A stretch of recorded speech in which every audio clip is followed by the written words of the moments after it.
Timothy, a 40-year-old sales professional, found himself facing a daunting challenge at work. Nancy, the head of the department, had presented him with a problem that had a mere 2% success rate on a past Harvard entrance exam. Clearly, she doubted his abilities, as she was the type who often looked down on him, assuming he was just a high school graduate. The stakes were high. Nancy had bluntly stated that if he couldn't solve the problem, he would have to leave the company. The festive holiday party atmosphere in the room suddenly turned tense and silent, as even the president, who had taken a chance on hiring Timothy, watched with concern. But Timothy was determined. "Boss, I'm not backing down," he responded firmly, his mind set on proving his worth. Timothy's journey had been an unconventional one. He had once been a researcher at Harvard, but left because he wasn't achieving the results he desired. Rather than pursuing a corporate research position, he found himself at a crossroads, burnt out and unemployed. It was then that his uncle, the president of the small medical equipment company, offered him a lifeline, recognizing Timothy's potential. Now, Timothy was ready to show his true capabilities and redeem himself. This was his chance to shine and silence the doubters, including the condescending Nancy, who had always looked down on him. I had come from a prestigious position at a major corporation, but this fresh start felt like the right move. My new boss saw my diligence and work ethic, and he assured me that everyone here would welcome me. His kind words resonated deeply during a difficult period in my life, prompting me to fully commit to this company. Transitioning from my previous role as a researcher to becoming a salesperson was daunting, however. I struggled to adapt to the social aspects of the job, feeling out of place and finding it hard to converse naturally. My sales calls were stiff and stilted. Yet, to my surprise, my new colleagues demonstrated remarkable patience and warmth, a stark contrast to the tension I had experienced in my previous laboratory setting. The supportive team even gave me the playful nickname Weeping Timothy, a testament to the care they extended. But soon, new challenges arose, particularly with Nancy, the ambitious and demanding head of our department. At only 33 years old, she had graduated from a prestigious women's college and carried herself with an authoritative presence. Adding to her formidable reputation, Nancy was the daughter of a senior executive who had connections to the company president. A coworker named Charles, who joined around the same time as me, had a disagreement with Nancy. Nancy responded harshly. She banned Charles from visiting clients and assigned him to menial tasks, which was detrimental to his future prospects. I felt compelled to confront Nancy, hoping that by speaking honestly, she would understand. Regrettably, my attempt was futile. "Who do you think you are?" Nancy snapped. "I heard you're just a high school graduate who got this job through connections. Someone like you shouldn't be giving me opinions." I had purposefully kept my Harvard background a secret, wanting to be judged based on my work, not my education. I had pretended to be a high school graduate, but I've learned that real-world experience holds more value than academic credentials in the sales field. Clients are more concerned with results than education. My colleagues are skilled and witty, which is something I strive for. Now, being criticized for my academic background feels unjust, especially when even students are encouraged to express their views. Nancy's expression tightened, resembling a professor being corrected by a student. Moments later, she forced a creepy smile and said, "Timothy, you're quite articulate." When I joined the company, I lacked a formal degree, but Nancy saw potential in me. "You don't have the credentials, but you have other talents," she said firmly. "From now on, you'll take on chores around the office. This isn't a request, it's an order." I was relieved to see Charles's career back on track, so I readily agreed. My new role had me fetching coffee, polishing shoes, and running personal errands for Nancy. Charles felt bad, but I assured him, "Forget about me and focus on your own work. We only live once."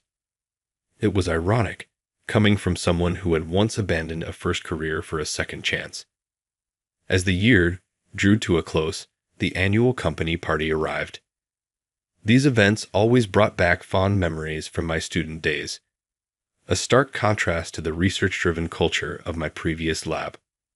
The main office, including the president, turned out in force, making it a lively gathering. It was fun to chat with so many people. Charles, slightly inebriated, remarked admiringly, "Timothy, you're remarkably clever. You've memorized all the product details and can instantly answer client queries. It's as if you're a living computer."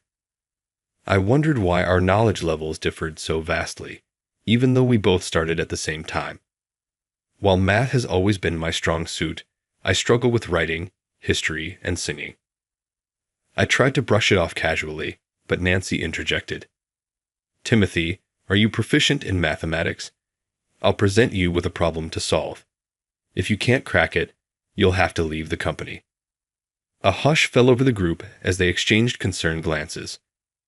I viewed Nancy's offer as a chance. "I'm game," I replied. "But if it's a wager, you'll need a penalty too." Nancy responded confidently, "If you solve it, I'll do whatever you ask."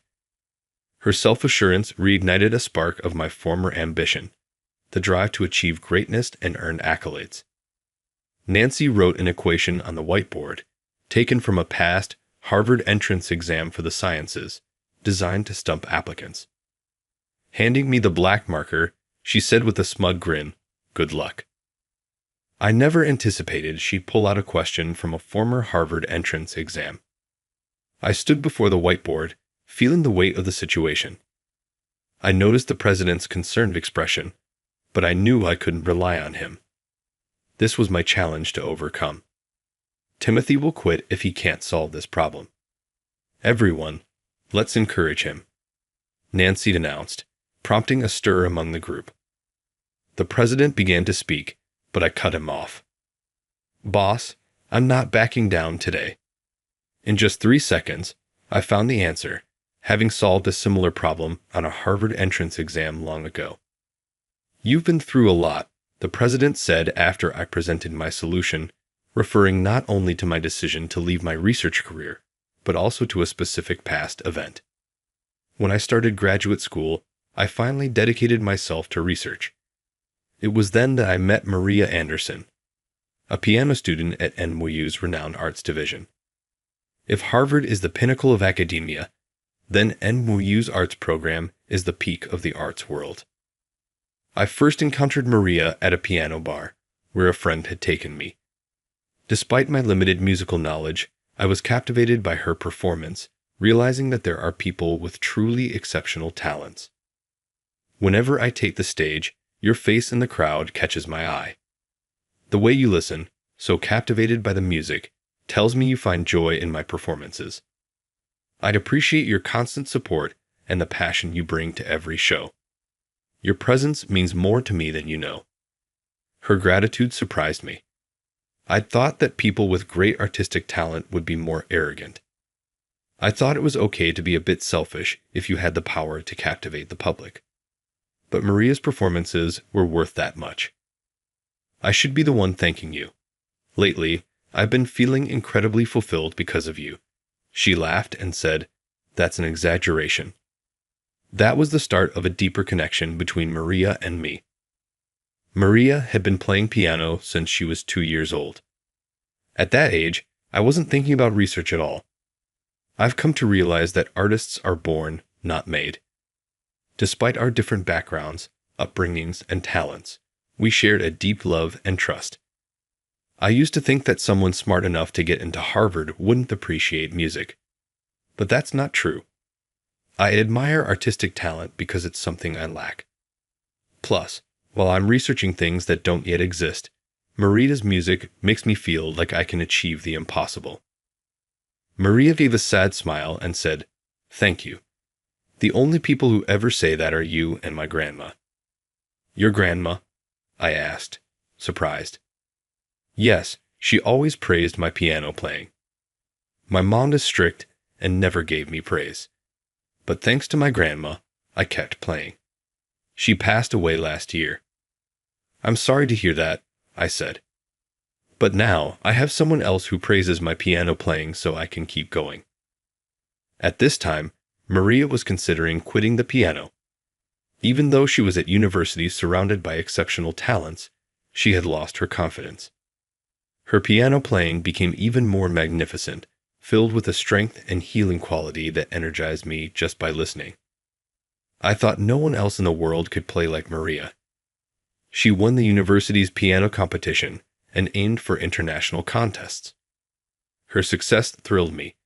It was the first time I felt so happy for someone else's achievement as if it were my own.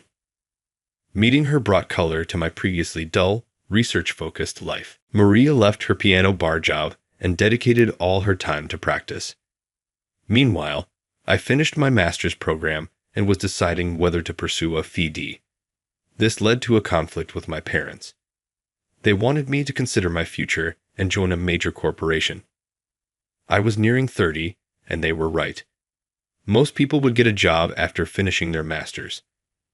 I understood that developing industrial products at a big company would be more lucrative than uncertain research. If I failed to produce results, I'd end up with nothing. Research, like artistry, can be unforgiving. But I didn't want to give up my dream of winning a prestigious award with my research. Maybe it was Maria's inspiration, but I decided to pursue a FD. Of course, you can stop the financial support. I'll manage on my own from now on. Thank you for supporting me until now, I told my parents. They didn't say anything, but I could feel their profound disappointment. Fortunately, my younger brother, who aims to be a doctor, graduated with honors from a prestigious medical school this year. He'll surely make our parents proud. Just think of it as if you only had one son, I said. It might have been the worst thing for a parent to hear, but I was committed to this path with no turning back. I finally understood why untalented street musicians keep performing despite the mockery. I vowed not to lose Maria. Even though we couldn't see each other as often, knowing we were both pursuing our dreams made me feel less lonely. Our bond grew stronger with every phone call, and I believed we were a perfect couple united by our dreams. One day, I met Maria after a long time. She had lost a lot of weight. She'd always been slender, but being a pianist required physical strength. She used to have a certain robustness despite her slimness, but now she looked unwell. Sadly, my intuition was correct. She collapsed during practice and was taken to the hospital. Maria was diagnosed with acute leukemia, a devastating blood cancer. This disease destroys young cells rapidly, and she quickly lost her vitality and became bedridden. Despite this, I never doubted she'd recover. Decades ago, the survival rate for this disease was less than 20%, but with modern medicine, it should be lower now. Maria began her battle with the disease, and I prayed every day for her swift recovery. But a year later, Maria passed away at the young age of 25. Even without her, I couldn't stop my research. The beloved light was gone, but I pressed on. Days passed, and I continued my work desperately. I couldn't stop, even though the guiding light had faded. Days slipped by with no results, just time wasted. One day, I felt everything was in vain. You have no luck. Give it up already, my professor said, patting me on the shoulder. His words cut deep. To think that my efforts might have been thwarted by luck felt incredibly cruel. It seemed so easy to shatter everything I'd worked for. None of my peers cared about my departure. My mind snapped back to the year-end party venue. Charles ran up to me, eyes wide with excitement. This is incredible. I don't fully understand what's written here, but I know it's amazing. Who are you? He asked, his enthusiasm reminding me of Maria. I wanted to hug him, but restrained myself, not wanting to create any awkward situations. Hold on, it's too soon to celebrate. We need to confirm if the answer is correct, I said. A voice from the back chimed in. I think it's correct. I encountered that problem while studying for the entrance exam. I gave up on it because it seemed unsolvable. Applause erupted around me. It felt strange to be praised so much for solving an entrance exam problem. Quiet, we haven't confirmed the answer yet, I said. I looked at her and added, I'm confident it's correct. I've solved this problem before. I never forget the problems I've solved, especially during an entrance exam. Nancy looked surprised. What do you mean you solved it during an entrance exam? Finally, the president, who had been silent until now, spoke up. Timothy graduated top of his class from Harvard. Top of the class. What does that mean? Nancy asked. It means he's the best student at Harvard, Charles explained calmly. Nancy was speechless, but Charles continued, That's not true. Each department at Harvard has different subjects, so there's no single top student. But many people have said that to me. It motivated me to pursue research, and here we are. I smiled sheepishly, trying not to seem too full of myself. Don't be so modest. You're incredible. I thought you were amazing from the start, Timothy. I love you, man, Charles exclaimed, hugging me in excitement. I felt conflicted but agreed to continue working there. I don't mind taking on any task, but I hope Nancy will trust her team more. You said you'd do anything, so that's my only request. Charles, still hugging me, chimed in, Come on, that's too easy. She needs to take responsibility for her words. I think a funny joke wouldn't hurt. Nancy asked seriously, If I do that, will you all acknowledge me?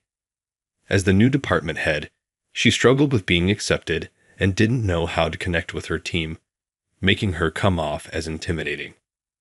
If Nancy tells a funny joke, then Charles and I will join in too, I stated. Charles let me go and said, I don't want to be a part of this. But you were the one who suggested a funny joke, so you need to own up to it, I responded. Nancy chugged a full bottle of beer in one go. Okay, let's do it. We'll decide the order by playing rock, paper, scissors. Her cheeks were flushed, and her eyes were glazed over from the alcohol. I seriously told Charles, This is a situation where you should take responsibility as a man. The party turned into an uproarious competition, but the following day, everyone was so hungover that they couldn't recall a thing. As the new year began and work resumed, we learned about Nancy's demotion. She was removed from her position as the sales department head and transferred to the general affairs department as a regular employee. One of the senior staff members was promoted to take her place, and we started working under the new structure. I couldn't hide my surprise and went to the president to inquire about what had happened. It seems Nancy herself requested the transfer. Nancy has her own reasons. Let me be clear, this is not due to anything you all did. The president cautioned against pitying the individual, explaining that she possessed a significant degree of self-respect. Regrettably, this hindered the development of a trustworthy relationship. With her departure, the momentum seemed to dissipate, leaving a sense of anticlimax. Charles expressed disappointment, recalling the shared laughter and jokes they had exchanged. His demeanor diverged from Maria's, prompting speculation about her potential reactions, whether she would have found amusement or simply smirked at the humor. Nonetheless, Maria would have taken solace in witnessing my progress. Months later, the laboratory where I previously worked achieved a Nobel Prize-winning breakthrough, uplifting the spirits of a dejected nation. In the past, such news might have elicited frustration, but now I felt indifferent. My passion had not entirely faded. I simply believed that my contributions had not been in vain. It is akin to music, where each measure connects to the next, as researchers continue to play their short melodies, leading to groundbreaking discoveries. The haunting tune will forever linger in my heart, a constant companion as I eagerly await the day when we are reunited once more.